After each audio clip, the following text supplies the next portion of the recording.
Gambia کی دارالحکومت بنجول میں اپنے تازہ ترین اجلاسوں میں اسلامی تعاون تنظیم OIC نے بھارت کے غاصبانہ قبضے کے خاتمے کے لیے کشمیری عوام کی جائز جدوجہد کی اپنی غیر متزلزل حمایت کا پھر ایک بار اعادہ کیا ہے۔ OIC رابطہ گروپ برائے جموں اور کشمیر نے گیمبیا میں ایک میٹنگ میں مسئلہ کشمیر کے جلد اور پرامن حل پر زور دیا۔ OIC بار بار مسئلہ کشمیر کی حمایت کا اعادہ کر چکی ہے، جسے اہل کشمیر قدر کی نگاہ سے دیکھتے ہیں۔ OIC کشمیری عوام پر بھارتی مظالم کی مذمت میں متعدد قراردادیں منظور کر چکی ہیں۔ OIC مسلسل مسئلہ کشمیر پر اقوام متحدہ کی قراردادوں کی حمایت میں بیانات جاری کر رہی ہے، جس سے بھارت کو سخت مایوسی ہوتی ہے۔ پاکستان مقبوضہ جموں اور کشمیر پر OIC رابطہ گروپ اجلاس بلانے میں ہمیشہ اہم کردار ادا کر چکا ہے۔ بنجول میں اسلامی تعاون تنظیم کے 15ویں سربراہی اجلاس میں تنظیم کے سیکرٹری جنرل حسین براہیم طاہا نے اپنی رپورٹ پیش کی اور مسئلہ کشمیر کے حل کے لیے اسلامی تعاون تنظیم کی کوششوں کا حوالہ دیتے ہوئے کہا کہ OIC کے نمائندے خصوصی برائے جموں اور کشمیر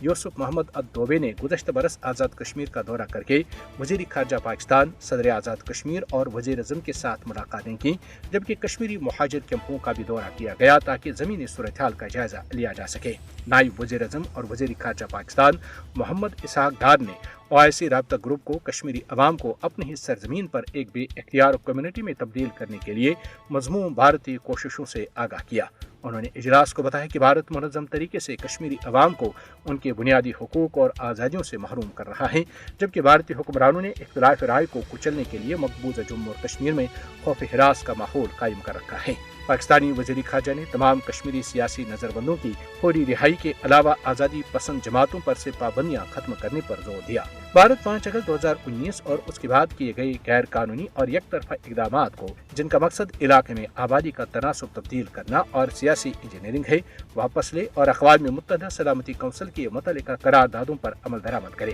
OIC کو جدوجہد میں مصروف عمل کشمیری عوام کو بھارت کی غلامی سے آزادی دلانے میں مدد کے لیے اپنی کوششوں کو بروئے کار لانا چاہیے۔